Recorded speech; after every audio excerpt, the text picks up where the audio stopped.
오늘 아침 일라디오. 오늘 아침은 다행히 기온이 올라가면서 영상의 기온을 회복했습니다. 지난 며칠 쌀쌀했는데요. 예년에 비한다면 올가을 조금 포근하고 화창했습니다. 큰 태풍 피해 없었고 강력한 미세먼지 습격도 다소 피해간 비교적 편안한 시간이었는데요. 이런 날씨 덕에 농촌에는 대풍이 찾아왔습니다. 그런데 기쁨도 잠시. 요즘 농민들 시름이 이만저만이 아닌데요. 내년 예상 수요보다도 많이 생산되면서 쌀값 폭락이 우려되기 때문입니다. 저희 방송을 통해서 이런 소식 전해드린 바가 있는데요. 특히 전국 쌀의 30% 정도를 생산하는 광주 전남 지역의 문제가 더 심각해 보입니다.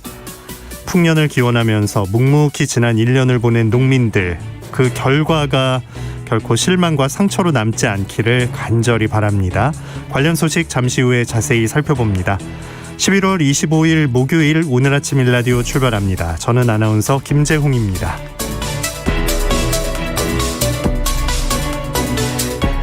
오늘 아침 일라디오, 오늘도 생방송으로 여러분과 함께 만들어갑니다.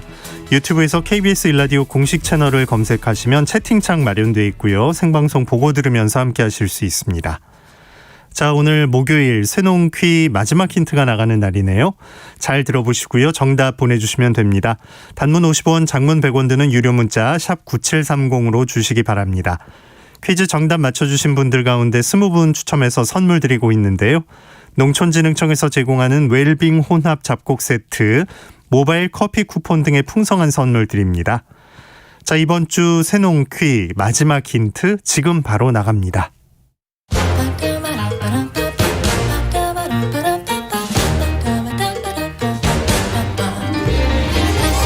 우리 땅, 우리 바다에서 자란 맛있고 건강한 우리 농수산물을 알아맞히는 세상의 모든 농수산물 퀴즈, 새농퀴. 안녕하세요. 퀴즈 내는 성우 송기원입니다. 토마토를 많이 먹으면 병원에 갈 일이 없다는 서양 속담 들어보셨는지요? 우리도 이와 비슷한 얘기가 있습니다. 이번 주 새농퀴의 정답인 이것을 하루에 3톨씩만 먹으면 보약이 따로 필요 없다는 얘기죠. 동의보감에서도 이것에 관련된 얘기가 전해집니다. 기력을 높여주고 위장을 튼튼하게 하며 신기를 보하여 배가 고프지 않게 한다라고. 이것의 한의학적 효능을 설명하고 있습니다. 우리나라뿐만 아니라 서양의 각종 과자와 빵, 떡 등의 재료로도 쓰이기도 하는데요.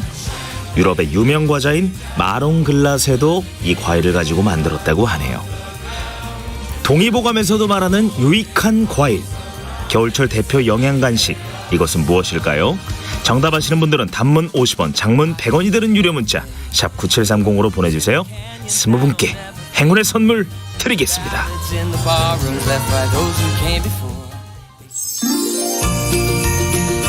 유익한 정보와 살아있는 이야기가 있습니다.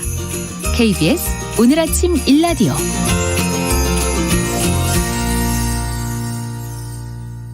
농수산 뉴스, 농민신문 류수연 기자와 함께합니다. 안녕하십니까? 네, 안녕하십니까? 네. 자, 올해 일손이 많이 부족했는데 농촌 외국인 근로자 주거시설 관련해서도 논란이 조금 있었어요. 최근에 정부가 축사관리사를 숙소로 인정하기로 결정했다고 하는데 바뀐 내용 들어볼까요? 네, 외국인 근로자 주거시설, 즉 기숙사 기준을 충족하는 축사관리사는 숙소로 이제 인정을 받을 수 있습니다. 지난 17일 고용노동부는 이런 내용으로 2021년 외국인 고용 허가제 행정지침을 변경했고 고용노동부 지방관서에 이 바뀐 내용을 안내하는 공문을 전달을 했습니다. 바뀐 지침에 따르면 지자체에 관리사로 건축 허가를 받은 사업장 내 건물을 외국인 근로자 숙소로 사용을 허용합니다. 다만 숙소가 근로기준법상 시설기준 위반 사항이 없다는 사실을 이 고용노동부 지방관서로부터 확인받은 경우에 한해서 이제 그렇게 할 수 있습니다. 네. 이런 거 하나 바꾸기도 참 쉽지가 않은데 그 지속적인 요구가 있었던 모양이죠? 네. 올해 초 고용부는 외국인 근로자 숙소 기준을 강화하면서 축사관리사 같은 이 사업장 건물을 주거시설로 제공하려면 건축물 대장상 용도가 숙소여야 한다고 못 박았습니다. 그런데 축산농가들은 이 국토계획법상 농림지역 안의 일반주택, 기숙사, 숙박업체들이 들어설 수가 없어서 고용부가 이 얘기했던 방침대로 용도를 숙소로 변경하기가 현실적으로 어렵다는 목소리를 지속적으로 내왔습니다. 그리고 축사관리사가 건축법에 따라 적법하게 지어진 건물이고 대부분 이렇게 남녀 구분을 해두고 난방과 세면 목욕 시설을 구비한 등 이 외국인 근로자 주거시설 기준을 충족하고 있는 만큼 용도 변경 없이도 이 숙소로 허용이 돼야 한다고 주장을 했습니다. 이제 한돈협회 등이 이 좀 요구가 컸는데 네. 박준신 대한한돈협회 정책장문관은 고용부가 이제 그래서 7, 8월에 실태조사를 거쳐서 관리사를 숙소로 사용해도 문제가 없다는 걸 확인을 했다면서 축산농가 절반 정도가 관리사를 외국인 근로자 숙소로 활용하고 있는 현실에서 이번 조치로 상당수 농가가 부담을 덜게 될 걸로 보인다 이렇게 말했습니다. 네. 그 실태 조사를 했다고 하니까 외국인 근로자에게도 또 농가 입장에도 서로 좋은 그 이제 정책 변화가 된 것 같은데 다른 곳들은 어떤지 이번 조치 혜택을 받는 건 이제 축산농가에 한정이 되겠네요. 네, 그렇습니다. 이 경정농가들 같은 경우 이 건축법 시행령에 동물 및 식물 관련 시설 중에 관리사 딱 한 곳만 이렇게 됐습니다. 네. 곤충사육사, 작물재배사 같은 이런 이제 시설들은 허용이 되지 않습니다. 버섯 재배사를 숙소로 제공하고 있는 경기 양평의 한 느타리 농가는 재배사도 축사관리사와 마찬가지로 건축법에 따라 적법하게 지어졌고 그리고 대다수가 외국인 근로자 주거시설을 충족하고 있기 때문에 숙소로 인정돼야 한다 이렇게 목소리를 높였습니다. 그렇지만 또 고용노동부는 농지 위에 컨테이너 같은 가설 건축물을 여전히 숙소로 보지 않는 입장이기 때문에 또 풀어야 할 과제도 많습니다. 네, 제대로 된 숙소를 마련해야 이제 외국인 근로자를 고용할 수 있는 건데 농가 입장에서 좀 활용해 볼 제도가 없을까요?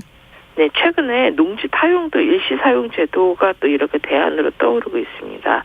잘 활용을 한다면 또 농가들의 숨통이 트일 거다 하는 기대감이 좀 이끌고 있습니다. 이 제도는 농가가 가설 건축물 축조를 위한 농지 타용도 일시 사용을 지자체에 신고하면 지자체 건축부서가 농지부서 등하고 협의를 해서 문제가 없다면 이 지어라 하고 축조를 허용해 주는 건데요. 네. 그동안 지자체가 이 제도를 몰랐거나 혹은 알더라도 적극 활용하지 않는 일이 많았습니다.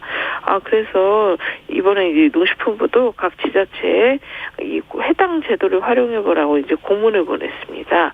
농식품부 관계자는 고용부가 외국인 근로자 숙소 기준 방침을 내놓은 올해 초보다는 대안이 어느 정도 나온 상황으로 파악된다 하고 말하기도 했습니다. 네. 자, 올해 쌀 생산량이 예상을 웃돈다는 전망 여러 차례 말씀을 드렸는데 특히 전남 지역 문제가 심각해 보인다고요? 네, 그렇습니다. 이제 저희 농민신문의 전국 취재기자들에 따르면 이 전북을 제외한 전국 모든 지역에서 쌀 생산량이 증가했다는 보고가 있습니다. 이런 상황에서 쌀값 하락에 대한 농민들의 불안이 고조되고 있습니다. 말씀드렸듯이 전국 최대 쌀 주산지인 전남 지역 긴장감이 제일 높습니다. 결국 22일 전남 무안에 있는 전남농협지역본부에 전남 지역 조합장들이 모여서 이 2021년 쌀 수확기 수급 안정을 위한 대책회의를 열고 조속한 시장 격리를 촉구를 했습니다. 이 전남 농협에 따르면 지난 16일을 기준으로 전남 지역의 농협들이 매입한 조공량이 지난해 기간보다 46.8% 늘어난 27만 9천 톤에 달했습니다. 실제로 농협에 따라서 올해 조곡 수매량이 적게는 20에서 30%, 많게는 50% 이상 늘어난 곳도 있을 만큼 심각한 상황입니다. 네. 생산량 증가만으로 풀이하기엔 또 다른 측면도 좀 봐야 할 것 같은데요. 네. 일단 거래 자체가 부진한 영향이 가장 큽니다. 올해 이제 현재를 보면 벼 수확이 마무리되고 농협의 3월벼 수매가 끊어가는 시점인데도 이 아예 벼 산지 거래가 이루어지지 않고 있기 때문입니다. 이문균 전남 보성군 농협쌀조합 공동사업법인 대표는 민간 도정업자들이 당장 필요한 몇 포드 사가는 것 말고는 전혀 거래가 없다면서 시장이 정상적이지 않다라고 말합니다. 그래서 보다 보니 결국 불안에 휩싸인 농민들이 생산량 대부분을 이제 쌀을 사줄 수 있는 농협으로 가져오고 있는데요. 네. 결국 농협들도 밀려드는 쌀을 수매하느라 몸살을 앓을 지경입니다. 사실은 이제 거래 부진 이유가 이제 산지 쌀값 강세였는데 결국 이제 이 추세도 꺾이고 있습니다. 20kg 기준 전국 평균 산지 쌀값은 10월 5일에 56,803원이었는데 11월 15일에는 53,440원으로 떨어졌습니다. 그리고 코로나19 이후 인건비, 기름값, 비료값 등 생산비가 급증해서 농가 경영 상황이 악화된 상황에서 또 정부가 쌀값만 잡으려는 게 아니냐 하는 이 농민들의 불만도 높습니다. 네. 농민단체는 이제 꾸준히 목소리를 높이고 있고 정치권도 좀 시장 격리 쪽에 힘을 보태고 있다고요? 네, 지난주 방송에서 들으셨겠지만 통계청이 발표한 올해 쌀 생산량은 388만 2천 톤으로 수요량이 357만 톤에서 361만 톤을 31만 톤가량 웃돕니다. 지난해 개정된 양곡관리법에 따르면 쌀 생산량이 수요량을 3% 정도 초과할 경우 정부는 격리 조치에 나설 수가 있지만 아직까지 정부가 시장 개입에 미온적인 상태입니다.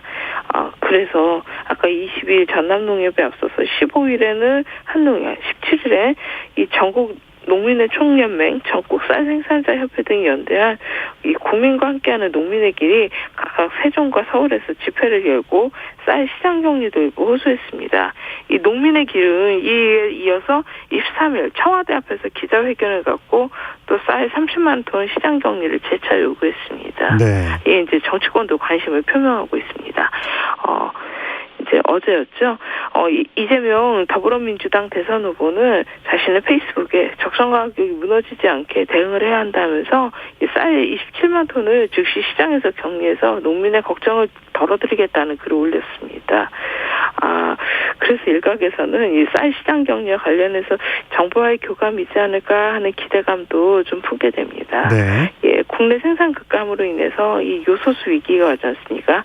이런 점을 타산지석으로 삼아서 쌀도 정부가 일정 부분 수급 조절에 관여할 길이 필요할 것 같습니다. 네.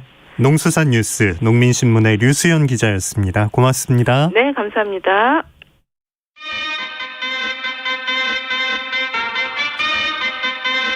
아침이다. 활기찬 하루를 여는 오늘 아침 1라디오 건강한 아침 습관. 안녕하세요. 오늘 아침 힐링타임. 저는 필라테스 하는 방송인 양정원입니다. 오늘은 기지개를 활짝 펴볼까요? 양팔을 머리 위로 들어 올려 깍지를 끼시고요. 여의치 않은 분은 한 팔만 들어 올린 후 위로 힘껏 뻗어주세요. 가능하신 분들은 오른팔을 위로 뻗은 채 왼손으로 오른쪽 팔꿈치를 지그시 끌어올려주세요. 하나, 둘, 셋, 넷, 다섯. 반대쪽도 하나, 둘, 셋, 넷, 다섯. 어깨에서부터 등, 팔 근육이 당기듯이 쭉 끌어올려서 스트레칭을 합니다. 가능하시면 5초간 3회씩 반복해주세요. 오늘도 여러분의 건강한 하루를 응원합니다. 저는 양필라 양정원이었습니다.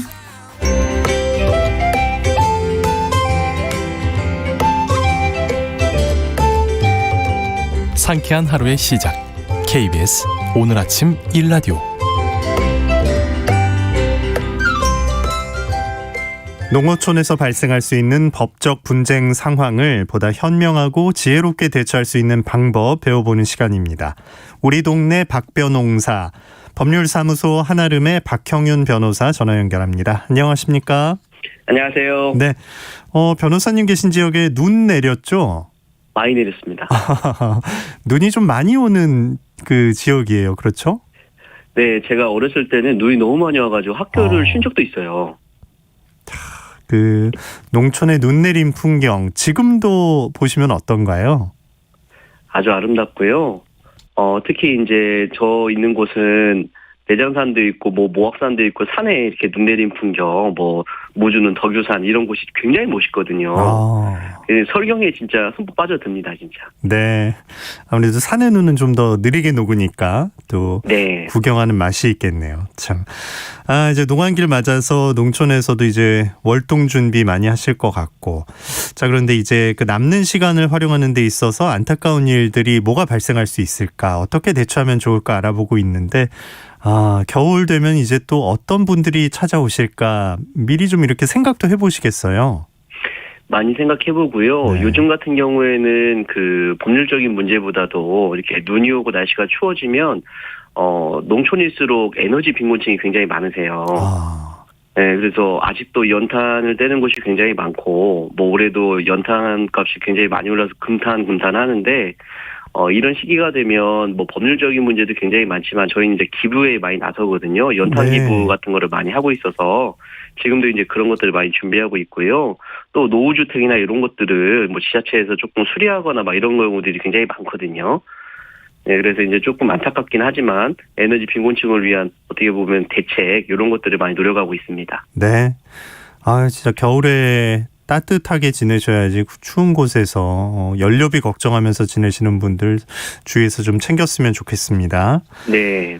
자, 저희 이제 지난 몇 주간 철봉 씨라는 이제 가상의 인물을 두고 이제 어떤 일들이 닥쳐오는지 계속 보고 있는데 이제 수학기에는 수학한 돈을 이제 사기당하는 일이 있을 수 있다. 이런 것과 또 친한 친구인데 이제 좀 화가 났기 때문에 반려견을 풀었던 일이 있었고 이제 합의금 관련해서 또 일이 있었죠.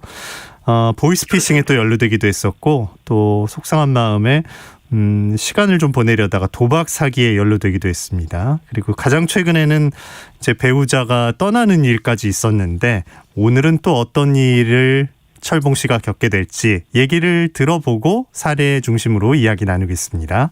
네.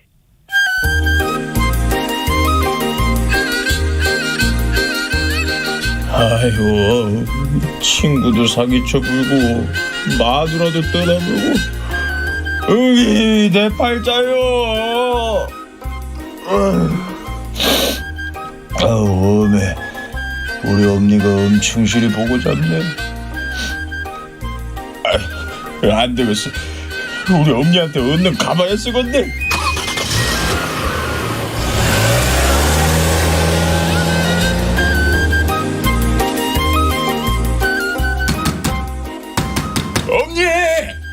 엄니! 아이고, 누가 왔는가? 엄니! 진철봉이에요. 아유, 우리 장남 웬일이랴? 아유, 들어와. 아이고, 뭔 일 있어? 아주 얼굴이 반쪽이 돼버렸어야. 엄니, 아유, 아주 괴로워요. 근데 엄니, 지가 문제가 아니구먼요. 아유, 엄니는 어디 아프셔요? 얼굴이 영 아니구먼요. 누워 계셨던 거예요? 아이고, 나가 아주 못 살겠다. 아이고, 나가 갑자기 편지를 받았잖요, 법원에서. 법원에서요? 너그 동생 말봉이 나가 아들 세상 떠나는 줄도 모르고. 아이고. 엄니, 죄송해요. 벌써 3년이 돼버렸네요. 말봉이가 사업한다고 크게 투자를 였는데 그것이 그만 잘 안 돼버렸죠. 충격을 엄청 받아가 심장마비로다가 이 세상을 떠나버린 거예요. 엄니 충격 받으실 것 같아서 이 야구도 못 들었네요. 아유, 우리 말봉 얼마나 힘들었겠어. 아이고, 내 맴이 찢어지는구만. 근데 뭔 편지래요? 나도 잘 모르겠는데 나보고 말봉이 빚을 갚으라고 하는겨. 근데 산골 할매가 돈이 어디 있겠냐. 아이, 근데 왜 엄니한테 빚을 갚으라는 거예요? 나도 잘 몰라. 아이고, 내 좀 누워야 쓰겠네. 아이고, 죽겠다. 아이고. 전화를 한번.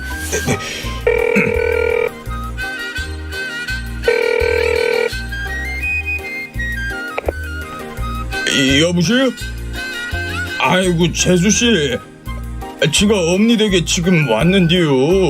아유, 엄니가 엄청 아파요. 아이, 법원에선 무슨 빚 갚으라고 편지도 오고. 아이, 도대체 뭔 일이래요? 아이고, 아주머니, 아주 큰일 났어요. 3년 전에 투자한 것이 몽땅 실패하고 그때 빚에 있었어요. 애들은 상속 포기를 했고요. 지는 상속 한정 승인을 허락해서 법원에 청구해 결정을 받았는데, 아니, 왜 인자 와서 엄니한테 빚을 갚으라는지 통 모르겠어요, 아주머니. 재수씨, 우리 엄니 어쩌면 좋아요. 아이고. 네, 철봉 씨가 이제 얼마나 속이 상합니까? 이제 배우자와도 이별을 하고, 엄마 얼굴을 이제 보러 갔는데, 보자마자 눈물부터 났는데, 어머니가 이제 자리에 누워 계시다 일어나셔서 말씀을 하셨어요. 어떤 문제가 생기신 건가요? 예, 이게 우리가 상속 순위 문제가 있어서 그러는데요. 실제로 제가 지난주에 상담했던 건이어서 이런 부분들이 또 상당히 발생하니까 제가 한번 사례를 만들어 봤는데, 네. 이게 전북 부안에서 상담하러 왔던 건이거든요. 네. 이게 우리가 상속을 하다 보면 빚이 더 많은 경우들이 상당히 많아요. 근데 빚이 더 많은 경우에는 우리가 상속 순위에 따라서 결국은 최종 순위까지 이런 빚을 부담하지 않도록 상속 포기는 한정 승인해야 되는데, 지금 이 사례에서는 아들이 사망을 했는데 손자가 상속 포기를 하고 며느리가 한정 승인을 하다 보니 이 순위에 있는 어머님이 아무런 조치도 하지 않아가지고 지금 법원에 서류를 받은 케이스거든요. 네. 그래서 이게 이제 빚을 갚으라는 서류가 날라왔기 때문에 이 부분이 이제 문제가 되는 겁니다. 아무래도 아들과 이제 부모님이 시골에서는 연락이 뜸하게 이렇게 지내는 경우들이 많아서 뭐 이런 빚이 있는지 전혀 모르고 있다가 몇 년 지난 뒤에 사망한 아들의 채권자들이 빚을 갚아라 이렇게 연락하는 경우들이 있습니다. 예. 그러니까 가족을 이루고 살던 그 자녀는 이제 포기를 하고 아내가 뭘 처리를 했는데 이게 나중에 부모에게 이게 날아오는 거군요. 네, 우리가 이렇게 보시면 됩니다. 우리가 상속 순위는 사망한 사람을 기준으로 해서 직계 비속, 그러니까 뭐 자녀들이나 손자녀들이 이제 1순위가 되는 거고, 네. 그 다음에 이제 2순위가 이제 직계 존속인 부모님이 되시는 건데, 그리고 배우자는 1순위나 2순위가 있는 경우에는 같은 순위로 이제 상속을 받고, 만약에 1순위, 2순위가 없는 경우에는 배우자가 결국은 이제 단독으로 상속을 받게 되거든요. 네. 근데 지금 사례 같은 경우에는 사망한 아들의 손자는 상속 포기를 했기 때문에 결국 1순위는 상속 포기로서 상속권이 없어져 버렸고요. 그 자녀가 빚을 상속받을 수는 없으니까 포기를 한 거고요. 그렇죠. 예. 그래서 이제 1순위가 상속 포기를 하게 되면 다음 순위인 2순위에게 상속권이 넘어가는 건데 어머니는 상속이 있었는지도 몰랐던 거죠. 네. 그러다 보니 어머니는 아무런 조치를 취하지 않았기 때문에 일단 빚을 단순히 상속받게 돼버리는 겁니다. 법원에서 어머니는 어떻게 하나 하죠. 예. 뭐가 날아왔는데 이제 사망한 아들의 빚을 갚으라는 내용이었던 거죠. 네, 원래 우리가 상속이 벌어지게 되면 좀 여기에서도 착각하시는 게 상속은 내가 등기를 해야 이렇게 상속이 되는 거다 이런 생각을 하시지만 그게 아닙니다. 상속은 돌아가시자마자 바로 법률적으로 상속이 돼버리는 거고요. 그래서 이제 사망하신 시점에 상속이 이루어지는 거기 때문에 그 시점을 기준으로 해가지고 3개월 이내에 가정법원에다가 상속 포기나 한정 승인 이런 것을 신청해서 우리가 책임을 면할 수 있도록 조치를 해야 되거든요. 네. 근데 이제 그런 조치가 없었다는 거죠. 아들이 아마 빚이 그렇게 많은 줄 아셨으면 바로 조치를 취했을 건데 그런 걸 모르셨기 때문에 아마 못 하신 것 같습니다. 정신없을 때 3개월은 진짜 후딱 지나갈 텐데 꼭 챙겨야 할 부분이네요. 네. 더구나 자녀의 사망이니까 이제 어머니께 늦게 알렸을 수도 있고 시간과의 좀 시간을 꼭 따져봐야 할 것 같네요. 아까 며느리는 자기는 한정 승인을 했다고 하는데 이건 무슨 뜻입니까? 네, 우리가 상속 포기라고 하는 건 아마 잘 알고 계실 거예요. 뭐 거의 대부분이 그냥 내가 상속을 받지 않겠다고 하고 상속권을 아예 포기하는 건데 한정승인이라는 거는 상속은 받습니다. 다만 상속은 받는데 우리가 이제 돌아가신 분이 남겨놓은 재산이 있고 원래 내가 가지고 있는 재산이 있잖아요. 예, 이제 한정승인은 원래 내가 가지고 있는 재산은 별도로 분리를 해놓고 돌아가신 분이 가지고 계시던 빚과 그러니까 우리가 채권과 채무관계 있으면은 그 돌아가신 분의 채권 채무관계로서만 정리를 하는 거고 딱 거기에 한정해서만 정리를 하는 겁니다. 예. 원래 단순히 상속을 받게 되면은 빚이 더 많은 경우에 단순히 상속을 받게 되면은 원래 상속 받으신 분이 원래 내가 가지고 있는 재산으로도 빚을 갚아야 되는 거거든요. 그런 불합리성을 좀 막기 위해서 상속 재산과 채무 이 두 개 있으면 상속 재산 범위 내에서만 채무를 변제하겠습니다라는 공식적인 의사 표시가 한정승인입니다. 네. 그러면 이 며느리는 그 주위의 얘기를 잘 듣고 한정승인이란 걸 잘 선택을 한 거네요. 네, 그렇습니다. 네. 근데 어머니의 경우 이제 뒤늦게 아신 건데 좀 따로 좀 그 편의를 받으릴 그럴 방법이 없을까요? 있습니다. 원래 우리가 상속을 하면서 그 옛날처럼 이제 대가족으로 이렇게 모여서 사는 경우보다는 핵가족화되면서 아무래도 돌아가신 분의 재산 상태나 이런 거를 모르는 경우들이 너무 많기 때문에 이런 걸 방지를 하기 위해서 특별 상속 포기 내지는 특별 한정승인 제도를 만들어놔서 돌아가신 이후에라도 원래 이제 우리가 빚이 더 많은 걸 알았으면 조치를 취했을 건데 모르고 있는 상태였기 때문에 그런 조치를 못 취했지 않습니까? 그래서 그런 빚이 더 많다는 거를 안날로부터 3개월 이내에 별도로 이제 특별하게 또 상속 포기 내지는 한정승인을 신청할 수 있는 제도가 있어서요. 지금 어머니 같은 경우에도 이제서야 법원은 서류를 받았기 때문에 서류 받은 날로부터 3개월 이내에 특별 한정승인 같은 걸 신청하시면 문제를 해결할 수 있습니다. 그런 제도가 있다는 게 다행이네요. 근데 이 어머님이 특별히 따로 그걸 증명하실 필요는 없는 건가요? 나는 몰랐다는 사실을. 증명을 해야 되는 거고요. 근데 증명을 하는 경우에는 아까 법원에서 서류가 왔기 때문에 그 법원에서는 서류가 등기로 송달이 되거든요. 그래서 송달 받은 날짜가 객관적으로 증명이 되기 때문에 그런 서류 송달받은 날짜를 토대로 해가지고 저는 진짜 몰랐었는데 이제서야 이게 받았습니다. 그리고 아들하고는 주거를 달리하고 있었어요. 주민등록 초본 이런 정도로 이렇게 소명을 하시면 됩니다. 어렵지 않네요. 예. 네. 자, 이제 법원 편지가 먼저 왔으니까 다행인데 진짜 빚 받으러 사람들이 찾아왔다면 더 복잡해졌겠네요.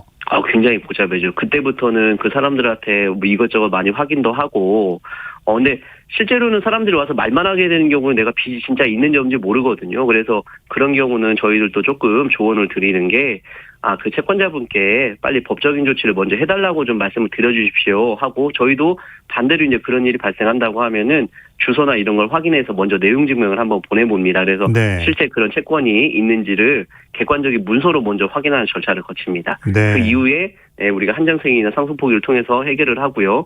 그런 객관적인 서류가 없는 경우에는 저희도 믿을 수가 없는 거거든요.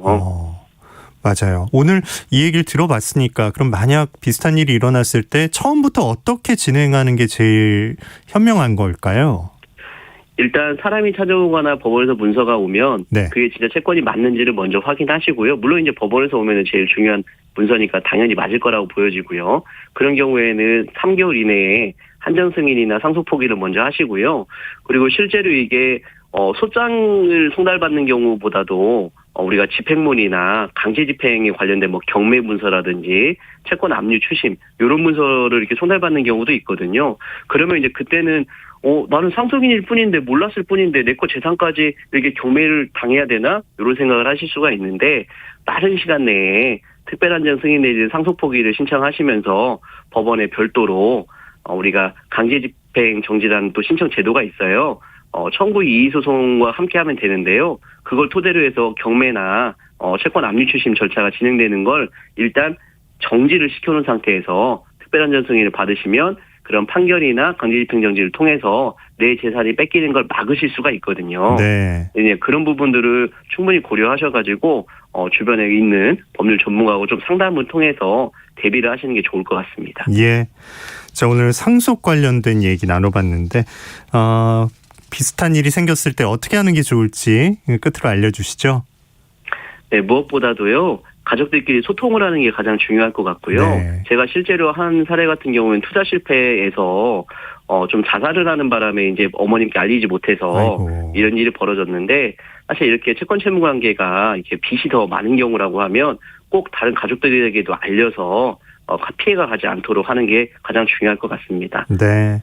워낙 뭐 궁지에 몰려 있는 경우도 있지만 그래도 가족 생각을 하면서 좀 이겨내고 가족과 늘 소통하면서 지내기를 바랍니다.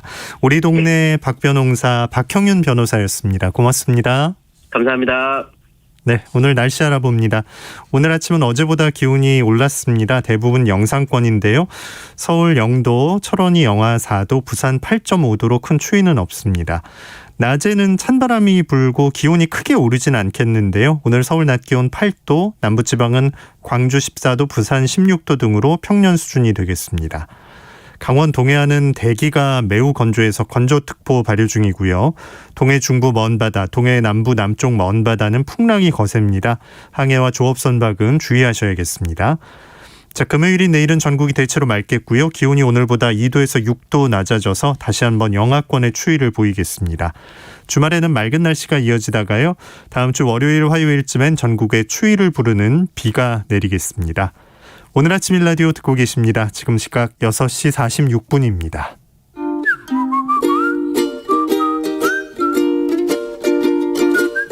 오늘 아침 일라디오 김재용 아나운서의 진행으로 듣고 계십니다.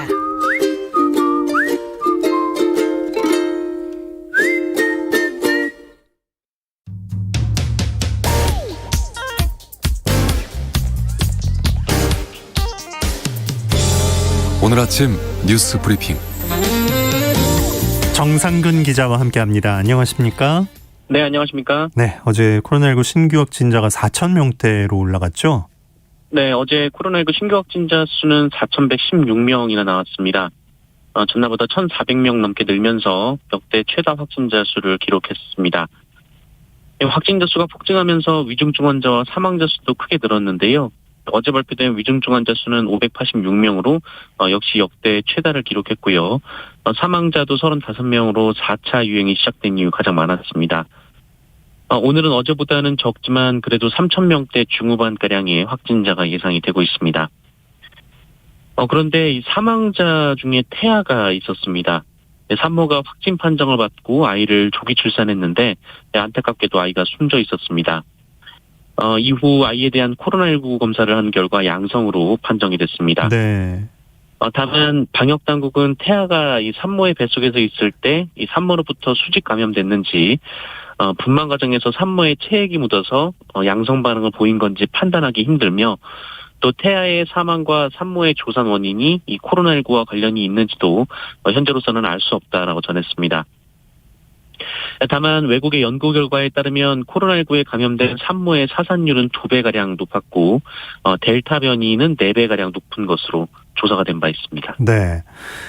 지금 이 상황을 보는 시각들이 조금씩 다른데 정부는 비상조치를 검토하는 거죠? 네, 김부겸 국무총리는 어제 이 중앙방역대책본부 회의에서 이 수도권만 놓고 보면 언제라도 비상계획 발동을 검토해야 하는 급박한 상황이라고 진단했습니다. 이에 정부는 어제 방역분과위원회를 열고 비상조치 검토에 착수했는데요. 이 비상계획을 수도권에만 발동할지 전국에 발동할지, 또 다중이용시설의 시간 인원 제한 조치만 따로 취할지 등을 두고 논의가 진행 중인 것으로 알려졌습니다. 한편 코로나19 위중증 환자가 600여 명에 육박하면서 응급 의료장치인 에크모 장비에 의존하는 위중증 환자도 늘고 있습니다. 그러다 보니 에크모 장비가 부족해서 환자를 못 받는 사례가 생기고 있는데요. 네. 정부는 33대의 에크모 장비를 추가로 도입하기로 하고 비수도권에서도 중증 환자 병상을 추가로 확보하기로 했습니다. 네. 자, 전두환씨 빈소에서 5.18 관련 망언들이 나오고 있다고요? 네, 대선 주자들은 모두 조문을 하지 않기로 했지만 이 전두환 씨 빈소에는 독재 정권에 부역했던 50 인사들의 발길이 이어졌습니다. 그런데 이들이 빈소에 와서 5.18 광주 민주화 운동을 폄훼하는 발언을 쏟아냈습니다. 전두환 씨의 육사 동문이자 하나회 출신인 한미연합사 부사령관 출신 이 정진태 씨는 이 광주 민주화 운동이 북한군 300명이 남하에서 일으킨 사건이라고 주장했습니다. 여기에 국회의원을 지낸 조원진 우리공화당 대표는 윤석열 후보가 이 헌법 전문의 5.18 정신을 심는다고 하는데 이는 망언이다라고 주장하기도 했습니다. 군복에 베레모까지 챙겨 입고 온 전직 군인은 이 본인이 5.18 발포 명령자다라는 황당한 말을 늘어놨고요. 이 보수 유튜버 수십 명은 빈소 앞에 진을 치고 소동을 벌여서 항의를 받기도 했습니다. 네. 또 일베 이용자를 상징하는 인형탈을 쓴 조문객도 있었습니다. 자, 5.18 민주화 유공자가 안타까운 선택을 했어요.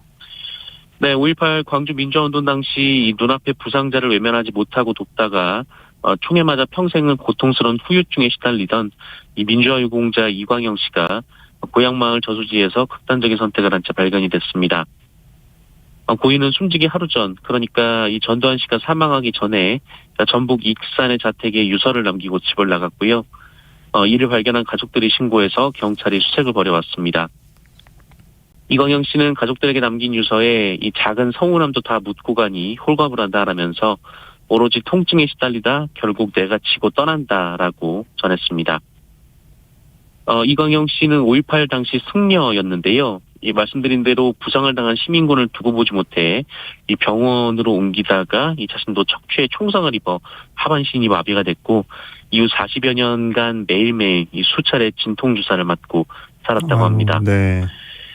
이후 이광영 씨는 국회 광주특위청문회 그리고 전두환 관련 재판에 증인으로 출석해서 5.18 당시 헬기 사격을 생생히 증언한 바 있습니다.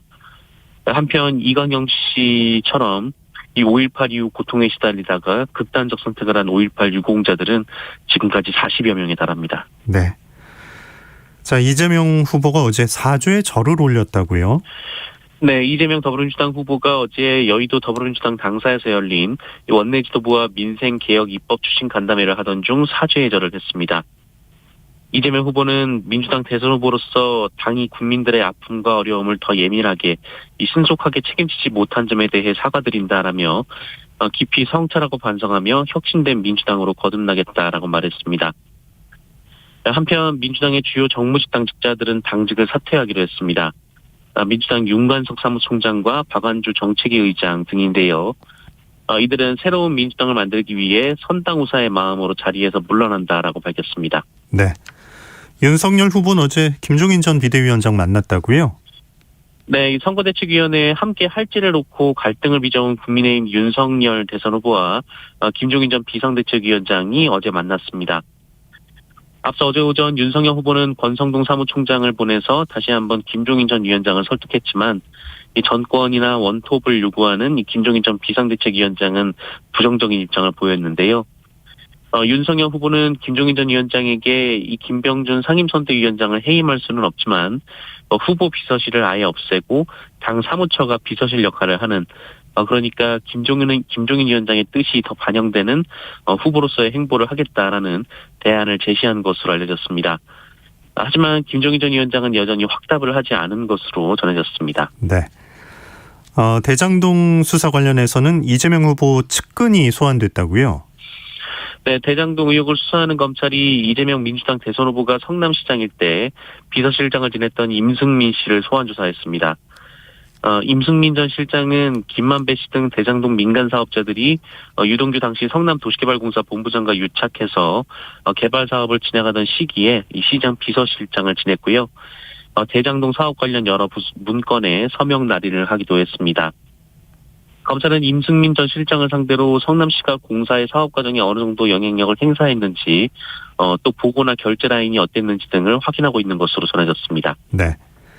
자, 윤석열 후보 장모 회사에 개발 부담금이 뒤늦게 부과됐다고요? 네, 윤석열 후보의 처가 회사가 경기도 양평에 아파트를 개발해서 거액을 벌었는데 세금처럼 내야 하는 개발 부담금을 한 푼도 안 낸 사실이 알려져서 논란이 됐는데요. 그런데 절차에 문제가 없다라고 반박했던 양평군이 지난주 개발 부담금을 뒤늦게 부과한 것으로 드러났습니다. 이 재검토 결과 개발 이익이 있다라고 된다면서 1억 8,700만 원을 내년 5월까지 내라고 통보를 한 건데요. 양평군은 당시 담당자의 실수로 중복 계산이 있었다면서 이를 바로잡았다고 밝혔는데 하지만 장모 최모 씨 회사가 두 차례나 이의 제기를 했음에도 불구하고 이 당시 잡아내지 못한 중복 계산을 지금 잡아냈다는 것이 이해되지 않는다, 이런 비판도 있습니다. 네. 전 여자친구를 살해한 그 스토킹 피의자 신상이 공개됐군요. 네, 이 35살 김병찬입니다. 김병찬은 지난 19일 몇 개월간 전 여자친구를 스토킹하다가 결국 살해를 했습니다. 이 피해 여성은 경찰에 도움을 요청했고 경찰은 신변보호를 했습니다만 김병찬의 집요한 스토킹을 막지 못했습니다. 특히 살해되기 전에 김병찬이 흉기를 들고 찾아왔다고 신고를 했지만 경찰은 김병찬이 임의 동행을 거부했다는 이유로 경찰서에 데려가지도 못했습니다. 하지만 법원은 범행 9일 전 이 김병찬의 행위를 스토킹으로 보고 피해자가 신청한 접근 금지 요청을 받아들였습니다. 하지만 경찰은 피해자를 아직 조사하지 못했다는 이유로 김병찬은 스토킹 혐의로 입건하지 않았고요. 결국 이런 끔찍한 범죄가 자행됐습니다. 김병찬은 범행 전 모자와 흉기를 구매했고요. 피해자가 사는 오피스텔에 찾아가 기다린 뒤 살해를 했습니다. 계획 범죄인데요. 경찰 신상정보공개심의위원회는 범행 증거가 확보됐고 공공의 이익을 고려해 신상 공개를 결정했습니다. 네, 뉴스브리핑 정상근 기자 고맙습니다. 고맙습니다. 오늘 아침 1라디오 목요일 순서였습니다. 아나운서 김재홍이었습니다. 고맙습니다.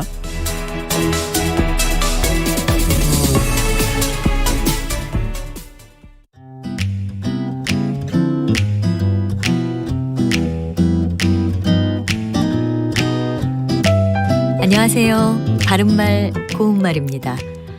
물건을 잘 만드는 것도 중요하지만 그 물건이 잘 팔리도록 홍보를 잘하는 것도 필요하죠. 그런데